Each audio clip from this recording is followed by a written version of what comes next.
All right. Well, welcome to Quixotic Heights, the podcast where we explore the intersections of resilience, artistry, and impact. Today, I'm honored to speak with Sue William Silverman, a groundbreaking voice in creative nonfiction.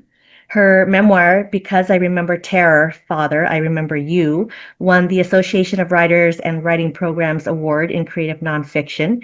And she has also published several other creative nonfictions, two books on the craft of writing, I believe, and two poetry collections, with, I'm sure, more on the way. And her fearless book, Lovesick, One Woman's Journey Through Sexual Addiction, was published in 2001 and became a Lifetime television original movie that aired in April of 2008. Across her career, Sue has transformed personal trauma into literature that illuminates the human spirit.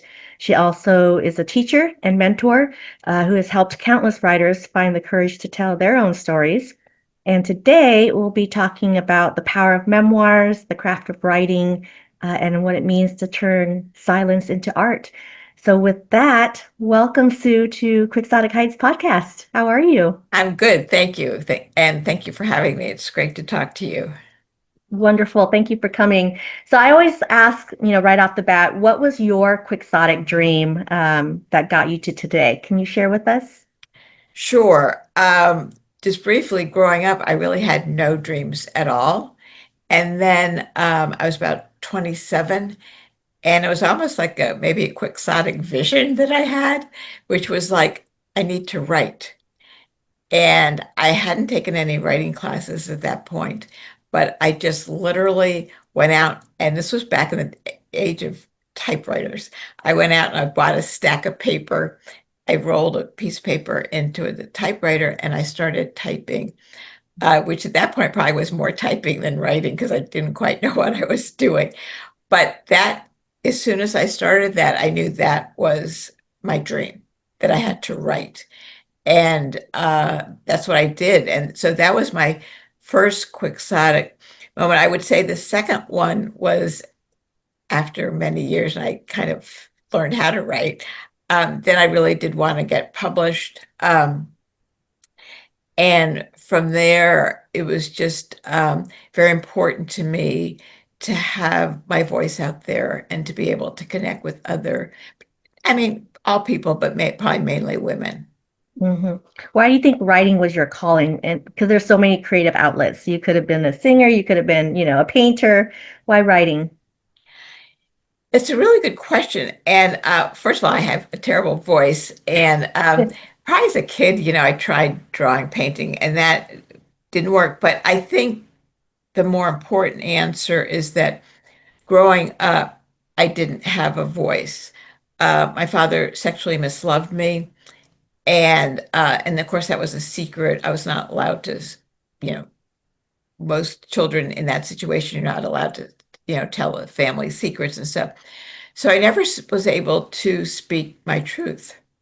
And so there's a lot of silence in my childhood and young adulthood as well. And at the same time, I sort of feel like I was kind of hoarding words.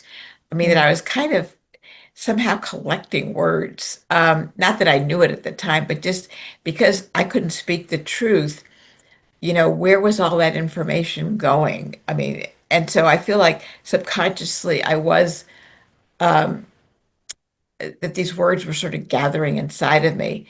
And that at one point, as I said, sort of in my mid 20s, they just like all of a sudden had to come out. So I think it had to do with the fact that growing up, I didn't have the words to speak. And so that would then naturally lead to being a writer. Yeah, yeah, that makes complete sense. And, with your first memoir, it's a very profound title. It gets right to you. Like there's no question about it. Yeah, I know. It's First pretty of in your all, face. Yeah. it is. And how did you come up with that title? What was your writing journey like? Like, because you released such a personal story. Yeah. So I actually started out writing fiction.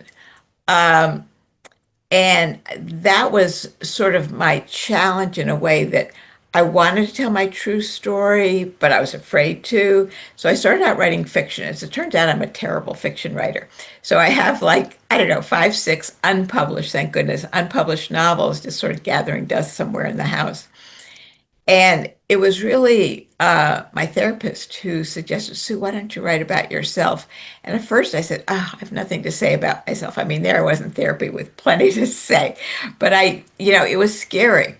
And so he sort of kept pushing me to write about myself. And so finally I did. And that first book kind of fell out of me in about 3 months, which Mm. was amazing. But of course, I'd really been preparing for it for the 10 years I've been writing fiction. So it's not like I just all of a sudden, figured out how to write a book.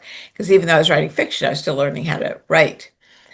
And so as soon as I switched to nonfiction, I heard my voice. I just knew that, oh, this is what I was meant to do. Whereas the fiction was really just awful. And so I wrote this book that became, because I remember terror, Father, I remember you. And really, it's a line in the book. One of the little sections in the book is a letter to my father, not a letter that I would send, but a letter meant to just be in the book. And in the letter, there's the line, because I remember terror, Father, I remember you. So when I was thinking about a title, that I just kept going back to that sentence. And so that became the title of the book. Wow. How did your family respond and those in your network respond to this book? My parents were already dead, so which does frankly make it easier. I Mhm. have an older sister, and she, I was scared to tell her. And this was before sort of social media, so like you had to sort of search to find anything out back then.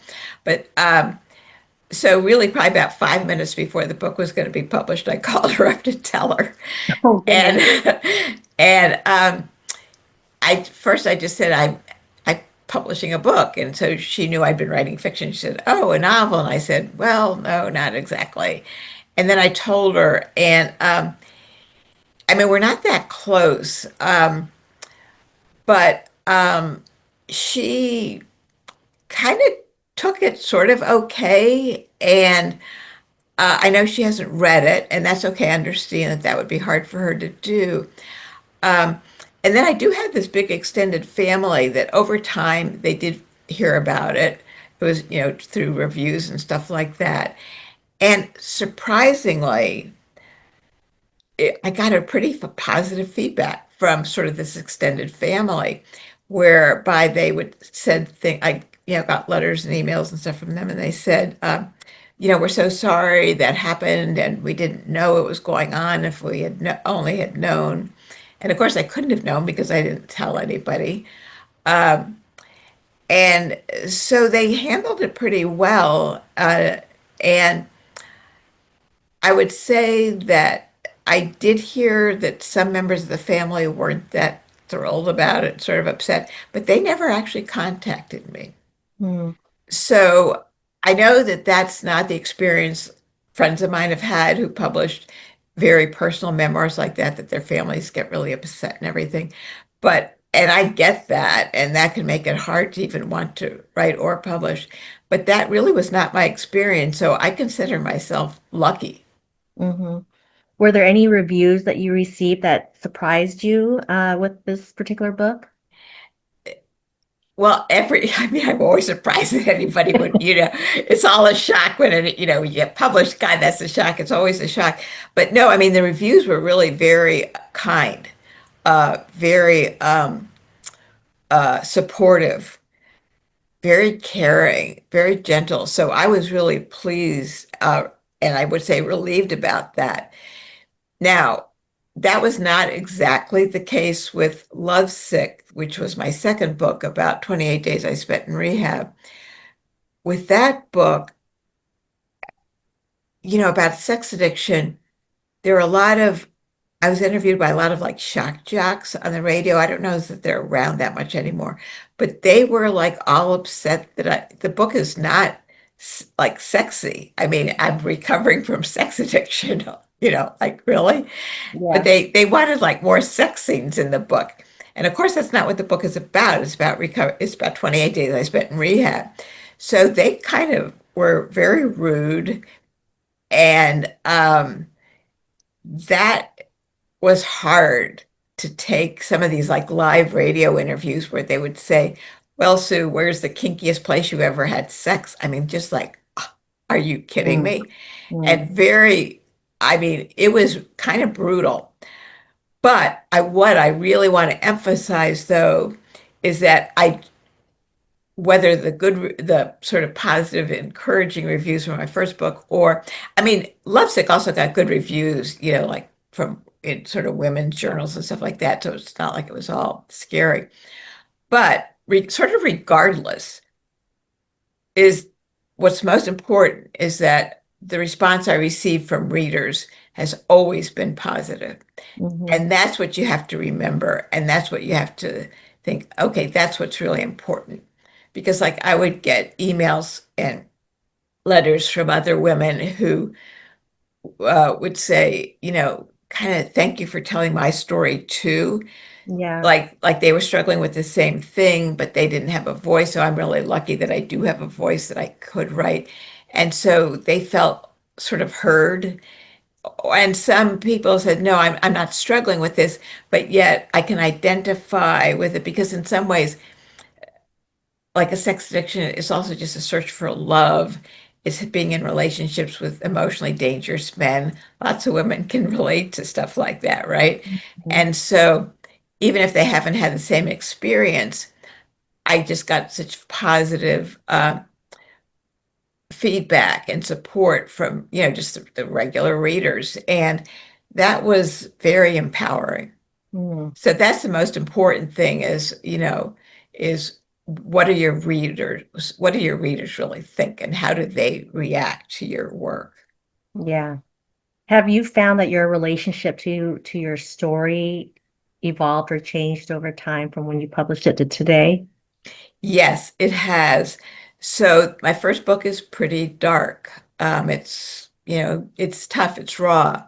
And then with my new book, Selected Misdemeanors, Essays at the Mercy of the Reader, it's much more ironic, parts of it.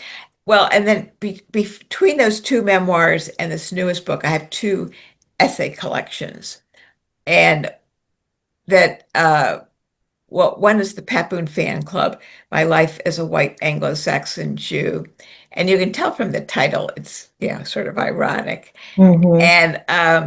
And then this other one is How to Survive Death and Other Inconveniences, which also from the title you can tell is I pretty love that title. ironic. Yeah, I have to say I kind of do too. And so I would say from the first book to now this most recent book, I have found more irony. I found more sort of humor, not like haha humor necessarily, but sort of gallows humor.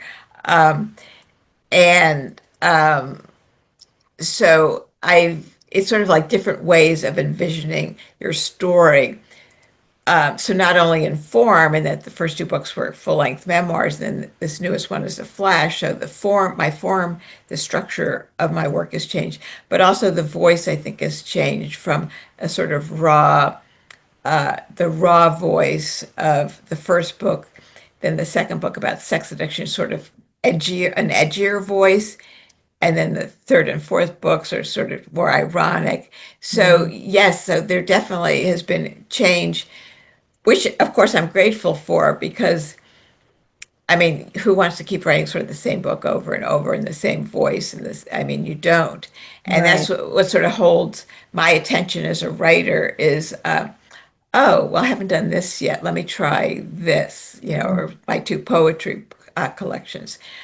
So I do want to grow as a writer. Still can't write fiction, but that's just not going to happen. It's okay. I can't write romance, so we all have Yeah, limitations. yeah, exactly. Yeah. What was your publication journey like? Because you went from the days of writing on a typewriter to today, and I'm sure the landscape has changed quite a bit. Did you pitch, Yes. how did you find your publisher? So the first book actually won a literary contest. It's the Association of Writers and Writing Programs Award, and that's still going on. Every year they have a contest in for the novel, the short story, creative nonfiction, and poetry. So those four categories. And so I think it was 1996 maybe. I just submitted my book knowing it would lose. Of course, why would my book win? I mean, I had very low self-esteem. So I just submitted it. Mainly a friend of mine had won it one year, and I thought, oh, well, I'll try. And so I submitted it, and it won, which was just a huge shock. And the prize is you get a cash prize and automatic publication. And in this category is with the University of Georgia Press. So that just automatically got published with them. And then with the second book, Lovesick, I met a fellow writer at a writers conference, and he said he knew I was working on this new book, and he said, "Oh, what are you going to do with it?" And I said, "Well, I'm not sure." And he said, "Oh, we'll send it to my agent," which was so generous of him. I mean, that's what a writing community should be, right? So I said, "Sure, I'd love to send it to your agent."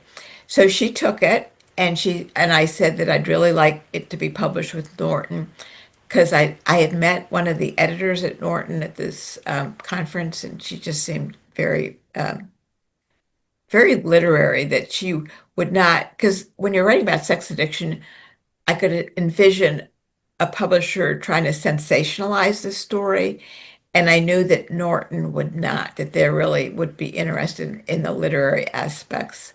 Um, so this agent took it, she sold it to exactly who I wanted her to do it, and that was great. And Lovesick, that was a good match because right when you're in the New York market, you need to, it's important, I think, to have a book that is not too quiet. And Lovesick is pretty raw and edgy, even though there are not a lot of sex scenes like some of the reviewers wanted. It's still sort of raw and edgy. So I think it worked well. And then, yeah, and then they sold the rights for this Lifetime TV movie. But then I worked on this essay collection, the one, the Papoon Fan Club, My Life as a White Anglo-Saxon Jew. And I sort of knew that that was not going to fit in the New York market. And on top of that, my agent had passed away. Mm. And I didn't really want to feel like looking for another agent. And at the same time, I had met at this big writers conference, the conference where my first book won is the Association of Writing Programs. So, it's an organization for writers. They have much more than just this award series. So they had this huge conference, like 14,000 writers go to it.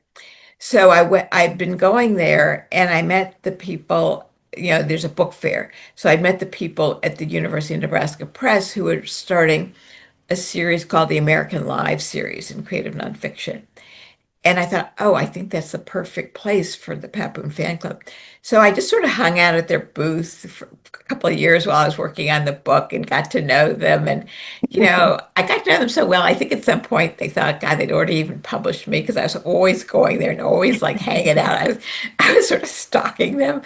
And It's all being so intentional. I love it.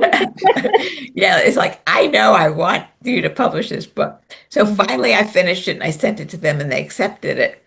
And basically I've been with them pretty much ever since.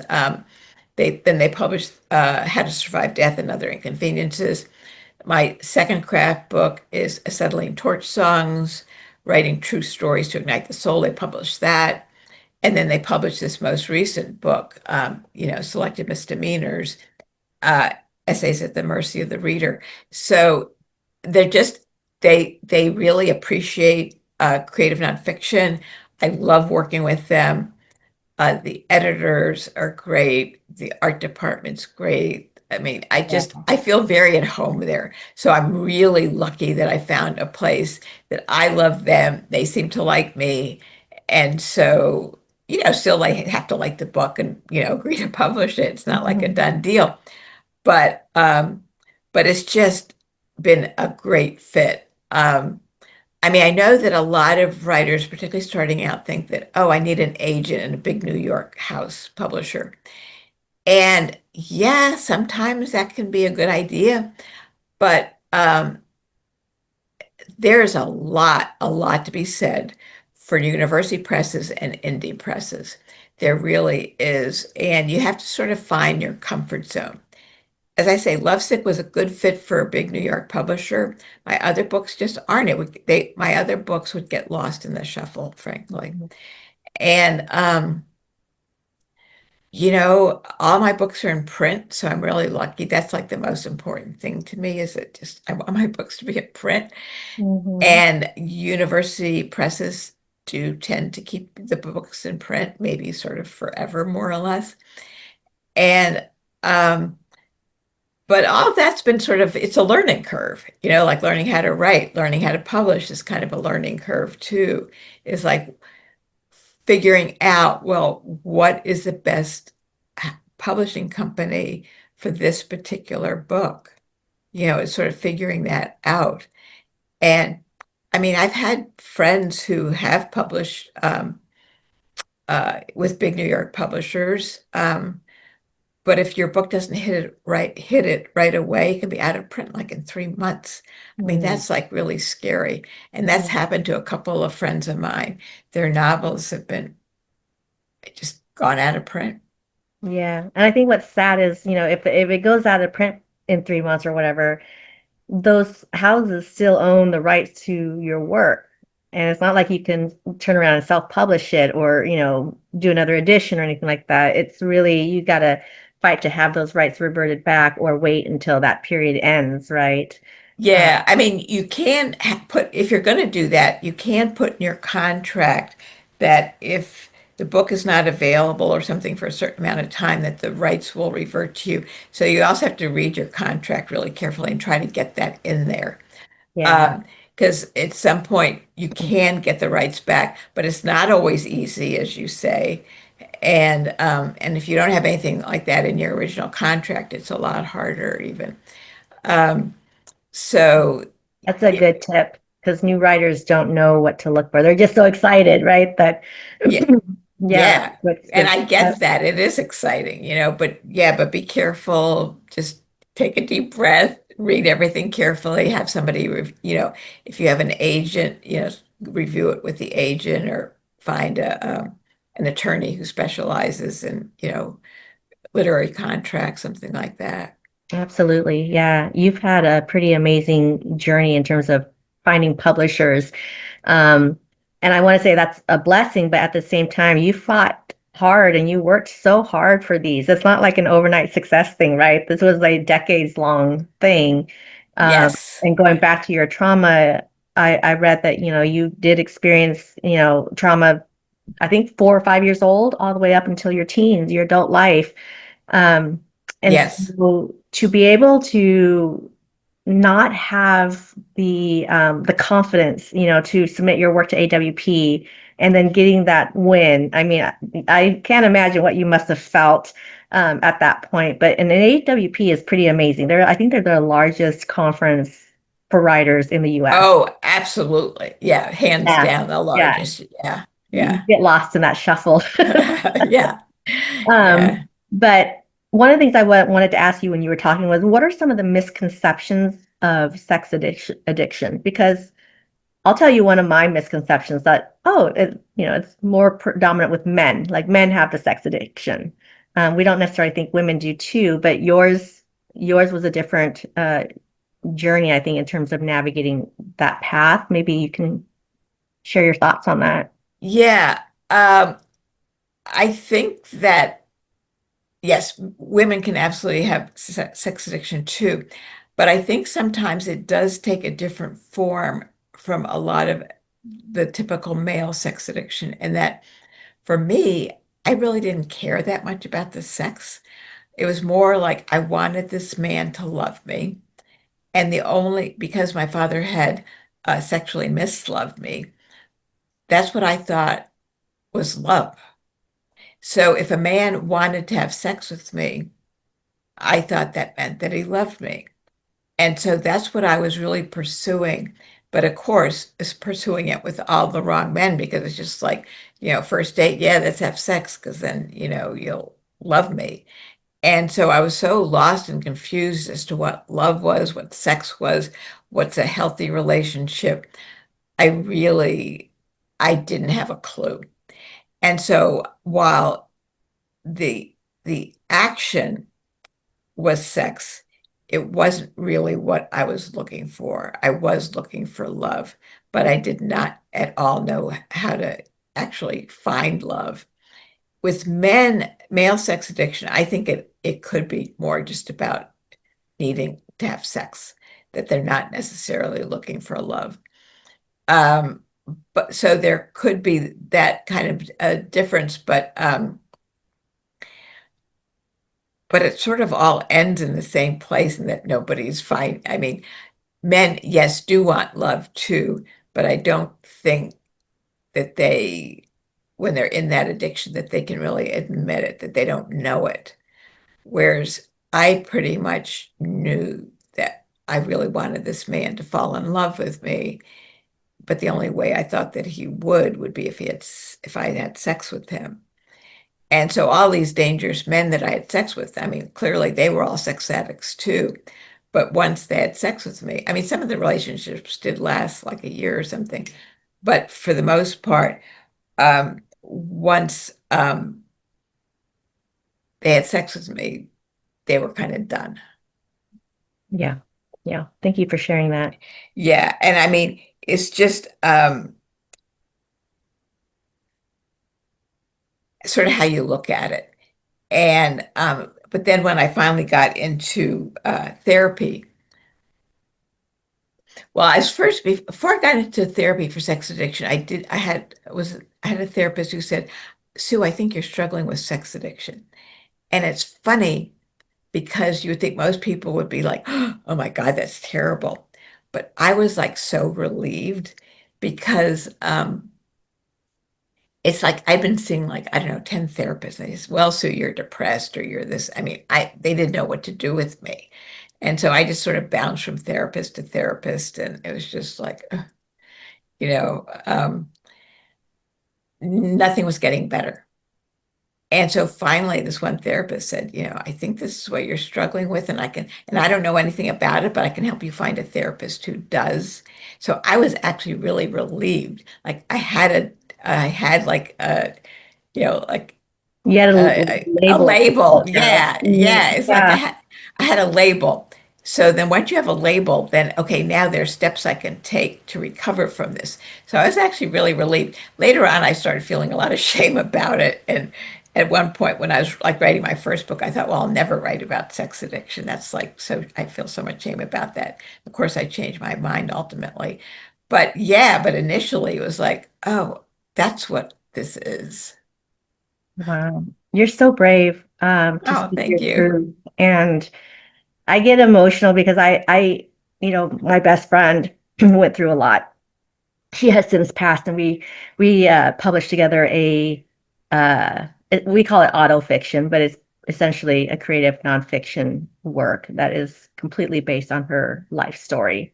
And so I can only understand the tip of it, and I through volunteer and through other things, I try to understand a little bit more about what that trauma entails. And when I see the other side with the recovery, the healing, and it just makes me so moved that you are able to speak your truth and be brave enough to write about it. So with that, thank you for doing so. Oh, well, thank you for Um, saying that. yeah, of course. I do want to talk about that book that's behind you. I saw you hold a copy of it earlier. Would you do us the honor of reading something from it? Yeah, I would love to. So, yeah, this is Selected Misdemeanors, Essays at the Mercy of the Reader. And just by brief explanation, there are 71 flash essays in it. So, a flash essay is a very short, brief essays. There are a couple of longer ones, I have to admit, but most of them are very short. And so it's a form unto itself. It's not just like an essay that's short. It has its own, it's not like an anecdote. You still have to kind of find a deeper meaning in it. And One that I'm going to read is, sorry, I just lost the page. It's called Harbor Lights. And what I want to say about it, because we were talking about my sister earlier, and I don't write a lot about her, but I do in this particular essays. I'm sorry, I thought I marked it. Yeah, here it is, page 30. Um, and this is one of the few essays that I've written about her. And basically, well, I'll read it and then I'll sort of maybe talk just a little bit about it. So I grew up in the West Indies in St. Thomas, which is where this takes place, and it's called Harbor Lights. Gravel grits my sweaty palms. My older sister and I walk on our hands outside the gate of our house atop Blackbeard's Hill on St. Thomas. The contest is to see who first reaches the mostly ruined Blackbeard's castle. Once I cross the limestone road, my hands tangle in overgrown weeds and fever grass. My upside-down sister wears khaki shorts and a wrinkled white shirt. I wear red, white, blue check shorts and a color-coordinated halter top. This tomboy sister of mine is winning. As always, I only agree to her challenge so she will play with me. Otherwise, she's off someplace as far as the island allows. My arms tire. I stagger, taking a few wobbly handstands to rebalance. I no longer see my sister, but I hear her ahead, rustling the weeds. Sweat runnels up, down, my arms to my neck. Although I'm no longer on the road, one palm lands on a sharp sliver of limestone. My arms collapse as my sister reaches the rusty door of the castle. I won, she yells, triumphant, now standing over me. I want to ask her to take my hand, help me stand. I don't, because she won't. She either pretends she doesn't love me or really doesn't. There's probably a difference. I look up at her. Her face is lost in a sheen of tropical light. A drop of her sweat lands on me, warm and salty as the sea, yet feels as distant as the horizon. I'm going to the marina, she adds, tucking her shirt into the waistband of her shorts. At the marina, she will climb the rigging of a ship or play on the trampoline. I myself once tried jumping on the trampoline, but it scared me. I was convinced that with one wild tumble, I would pitch into the Caribbean. She is the one to jump, bounce, run, climb, flee, walk upside down to outdistance me, leave me behind. Later that evening, alone, I rest my elbows on the still warm railing on the veranda. A trace of trade winds cools my sweaty arms. The sea and sky merge into blackness. Lights on ships moored in the harbor, reflecting in the water, are solitary stars tumbled from the sky. Does she love me or doesn't she? By the time we are grown, I still won't know. I will also never know whether our father misloved her too. I ask, I ask. She remains a light falling, rising beyond my wishes, outside my knowledge, beyond my grasp. Wow. I'm like hanging on every word. That is beautiful. That, ladies and gentlemen, is how you write. That was amazing. Uh, Thank you. yes, thank you. Thank you for sharing that. How did you learn to write? I mean, a lot of it is we write what we know, and sometimes, with method writing, we write the way we speak. But was there any kind of formal training or workshops that you went to? Yeah, I did take writing classes, and I do have a master's in fine arts. And now I teach in an MFA program. I teach at Vermont College of Fine Arts, which is a low residency writing program. And because I think the learning how to tell your narrative, your story is so important. But how did I learn? Practice, practice, practice, revision, revision, revision. I mean, maybe some people just are kind of born to it. I wasn't. I worked really hard. And, as I said, I did spend about 10 years writing these really bad novels. And yes, they were bad. But that's okay because I was sort of paying my dues. I was learning how to write. So, like, I don't regret those 10 years at all. It's Mhm. just I was learning how to write. And even though the final product was not going to be a novel, it was going to be nonfiction, still, writing is writing. It's just I didn't know how to find the right fictional voice, but it's really just a lot of practice and then knowing that in creative nonfiction, it's not just telling an anecdote. Like if I were just like telling this and not trying to turn my life into art, I could have said, yeah, my sister didn't used to like to play with me. And in St. Thomas, we used to play this game. We'd walk upside down on our hands. She always won. And then she'd be off and kind of leave me. So that would be sort of the anecdote of the story. Now, that's really boring. So what I had to do was take this experience and find the metaphors of it. So the way I describe like us walking, like my upside down sister is, supposed to sort of hint to the reader that, yes, she's the love that she shows is also sort of upside down. And Mhm. like all of the details are sort of pointing to the fact that my sister, if she does love me, she doesn't know how to show it, which is true to this day, and it's heartbreaking. Um, but so the underlying theme of it is sort of seeking love and the absence of love. And that's what the essay is really about. So that's the metaphor.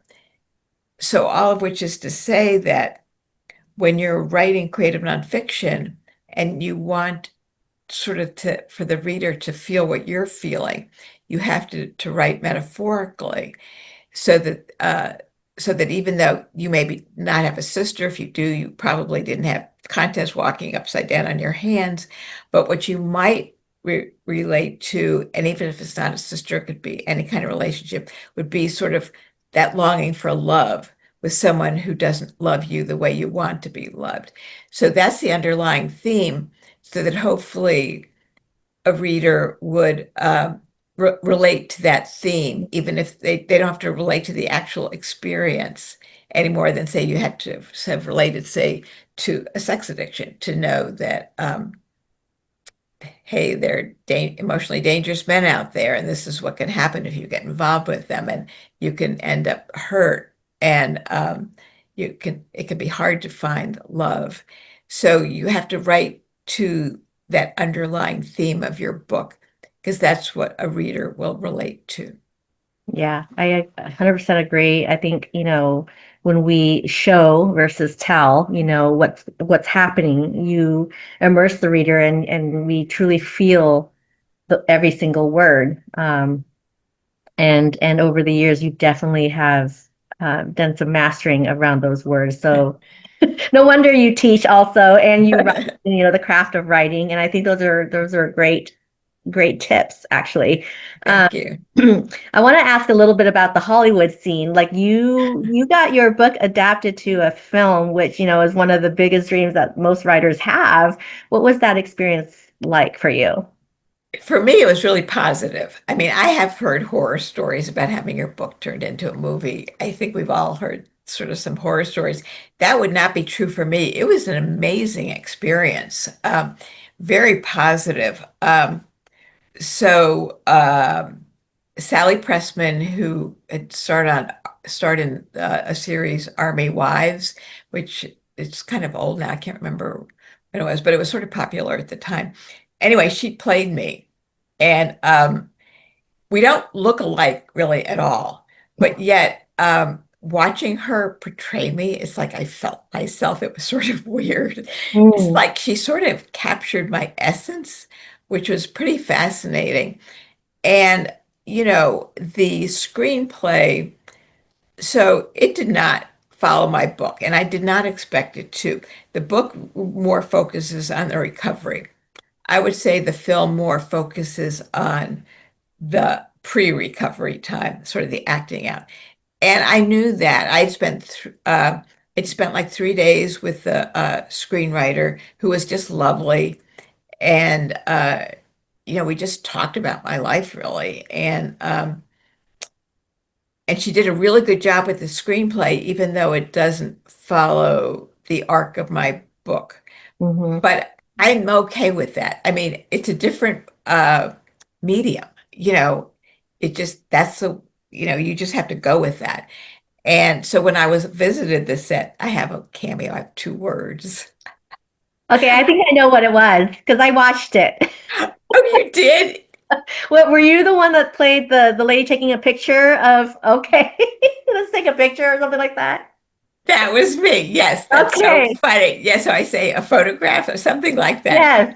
Yeah, yeah, that was me. So they were, but the director, the costume people, I mean, the caterers, I mean, everybody was so nice to me, really nice. And everybody just said they wanted to do right by this. Like they wanted me to feel good about it. And they were so sweet to me and very supportive. The producer was great. She's the one she found a copy of the book in like the Beverly Hills Public Library. I mean, Mm. talk about the odds, it's just like, and she called me. She didn't go through my agent. My phone number is on my website. I don't know if it still is, but it's on my website. And she just called me out of the blue and gave me her name and said, "Hey, are the movie rights still available for Lovesick?" And I said, "Yes." And she said, "Well, I want to buy them." I said, "Okay." And I mean, it wasn't quite that simple, but it was just like completely. I was sitting just in my house here in Michigan one night and the phone rings kind of thing. And it's this Hollywood producer. And went through a long, journey itself. And but finally it was in production. And just I feel really good about the movie, actually. I just feel that they captured the essence of me and the struggle of sex addiction. And as I say, the experience really was positive, just in that when I met Sally Pressman, she had a copy of the book and she had it underlined in stars and things that, I mean, she had like read it like, I don't know how many times. And she really took it seriously. And everybody did. I mean, everybody took it seriously. Mm. And you can't ask for more than that.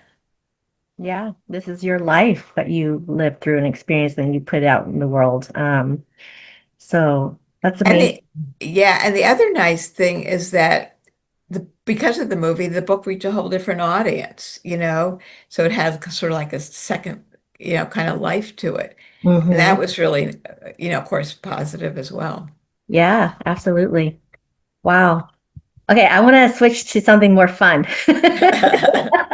Okay, I mean, we've been talking about some pretty good serious stuff, but let's bring some levity into our time. sounds good. Okay, I've got some rapid fire questions for you, Sue. Oh dear. All right, Okay. are you ready? Okay. If you could have a coffee with any writer, living or dead, who would it be? Jean Reese. And tell me about Jean Reese. Jean Reese wrote White Sargasso Sea, and it's sort of autobiographical. I mean, novels, but autobiographical. And she writes about kind of the wounded women and how they survive. And she's from the Caribbean, and so I mean, I was born in Washington, D.C. I'm not Caribbean at all, but I did grow up there, and just the scenery of some of her books, although some of them take place in London as well. She just really speaks to me as a woman struggling to be Mm, heard. wow, thank you for sharing that. Okay, what book do you find yourself returning to again and again? Well, Why Sargasso Sea for one with Jean Reese, but also uh, The French Lieutenant's Woman by John Fowles. I find that a fascinating novel. Mm, And he writes female characters really well. I mean, I would say for one of the best as a male novelist to write female characters is hard. Most of them get it wrong. He mm, does it really well. Also, Rilke's The Notebooks of Malty Lord Sprigg, which is also sort of autobiographical. It's just, it reads sort of like a memoir. And it's just very sensual. So I just sort of find myself sort of immersed in the senses when I read it. So I can just read that a lot. love Um, it. yeah. Do you write in silence or with music in the background? Silence, silence, silence, like sometimes earplugs. I mean, oh my God, if a car goes down the street and is noisy, I take that very personally. It's like, I'm writing here. What are you doing? You're being noisy outside. Yeah, Uh, I love silence. I can relate to that. Are you a pantser, a plotter? Do you know what style of writing you are? So a plotter means you outline everything, and a pantser you fly by the seat of your pants. Completely flying by the seat of my pants. Yeah, I would not know how to do an outline. They kind of scare me. And I sort of feel like I need to follow the language Hmm, where that leads me. And and I want to do that. I mean, if I like outlined, I think I would lose some of the joy of writing. To me, it's sort of like being a detective or something, or a detective, like sort of unearthing, what this means. Like, okay, this happened. What does it mean? And I write to discover what it means. So for me, a lot of the joy of writing is just sort of going deeper and deeper into the work, which I think I would really lose if I did an outline. gotcha. So a bad day for you would be writing an outline for a fiction novel while in the midst of chaotic sounds, right? Yeah, that's pretty much my nightmare right there. You got it. That's Yeah, a yeah, nightmare. Okay. What's one yeah. word that you would use to describe your writing process? Obsessive. Obsessive. Okay. And if you weren't a writer, what do you imagine yourself doing? But the other thing I'd love to do would be to be an architect. But Mm. like, I don't know math or physics, so everything I built would fall down. But I'm really fascinated by architecture. Um, I worked on a historic preservation project for a while in Galveston, Texas, and it was pretty fascinating. But the other thing, the more recent thing, I've become addicted to elephant videos, you know, and I would love to work with elephant. I mean, I'm so not going to go to Africa, and I mean, this is like a pink blouse I'm wearing it for if you can't see it. I'm like sort of a girly girl. I would never like go walk out into the savannah or anything, but yet I love watching these elephant Mhm. videos because they're so sweet to each other. Like they take the way they care for each other is like, and it's partly maybe because of the world can be sort of a scary place. Um, and then you see these elephants really caring about each other and watching out for their little baby elephants. So I would love to work with elephants, but that so would never Oh, happen. that's adorable. I bet you if you're scrolling through social media, that's all you see is elephants, right? Oh yeah, Reel after reel. Facebook knows that I am into Oh, I elephants. know. They're listening. What's the strangest place you've ever written or gotten an idea? Boy, that's a good question.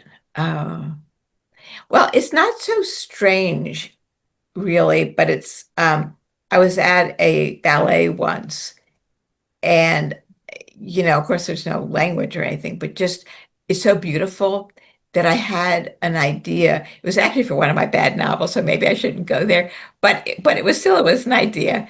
And so I came up with an idea for yet another bad novel, but I enjoyed writing it even though it was bad. So just at the ballet, I mean, I think being surrounded by the arts can really, like going to an art museum, looking at paintings, I think things like that can really sort of touch uh, your imagination into that zone. Yeah, absolutely. That's great. Okay. This might be a hard question. Which of your books is your favorite book baby? Yeah. Of course, I want to say my most recent one, Selected Misdemeanors. And in some ways, it is because I love the feel of these flash essays. Like, as I said, there's 71 of them, all speaking to each other.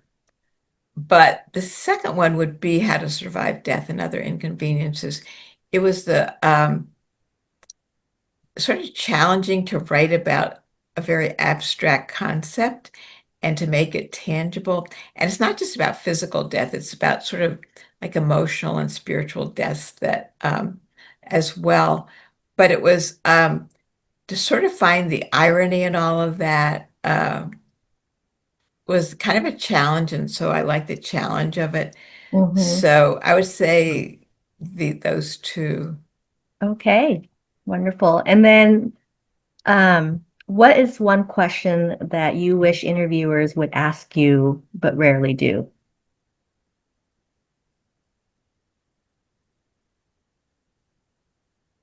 What does writing really mean for your soul? Hmm. And what does it mean for your soul, Sue? It keeps it alive.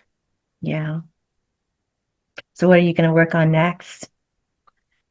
So, I have another challenge for myself, and it's not completely literary, but it's like, these articles, they're sort of personal articles that are posted like on Salon or HuffPost and stuff like that.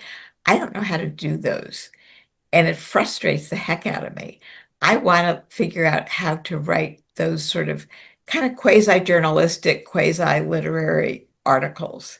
I Hmm. don't know. I can't do them. I mean, I've published maybe two, but like it's easier for me to write a 300-page memoir than to write Hmm. like a 4-page article.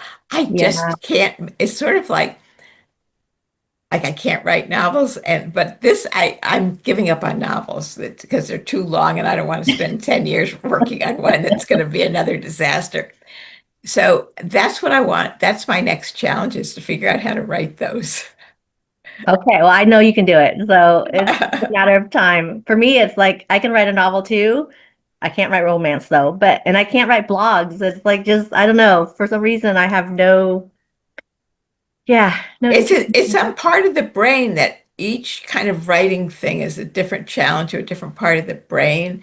Yeah. And I've written a few blogs for this new book. I have written a few blogs. In fact, there's one on brevitymag.com that's sort of about the flash essay, if anybody's interested.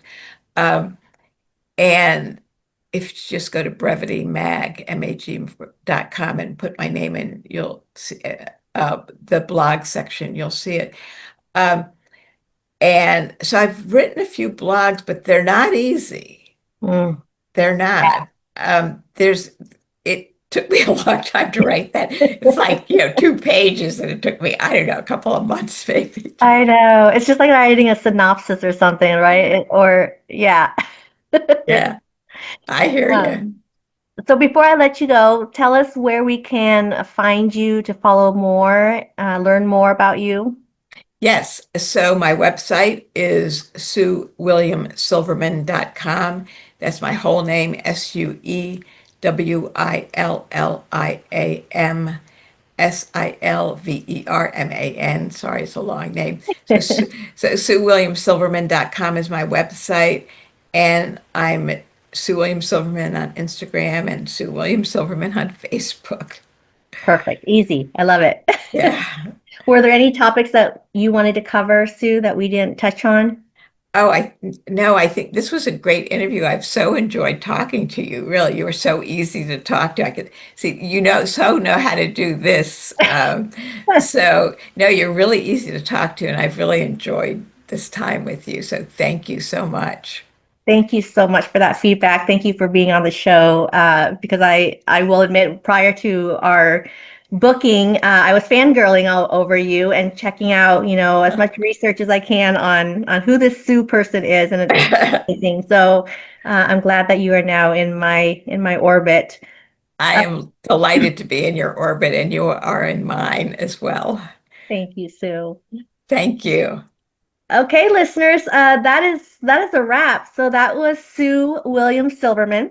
She's a writer who continues to show us that telling the truth, no matter how difficult, is an act of both art and survival. Her books remind us that memoirs aren't just about recounting the past. It's about reclaiming your voice, about shaping your own narrative, and connecting deeply with others who may feel alone in their experiences. You can find her work wherever books are sold. And I encourage you to explore both her memoirs and her craft guides. If you're looking for something to write about your own truth, I think Sue will be a wealth of knowledge for you. And with that, thank you for joining me on Quixotic Heights. If you enjoyed today's conversation, please subscribe, share this episode, and continue climbing with us as we reach for stories that matter. Thank you again, Sue, for being on the show. Thank you. Bye. Bye.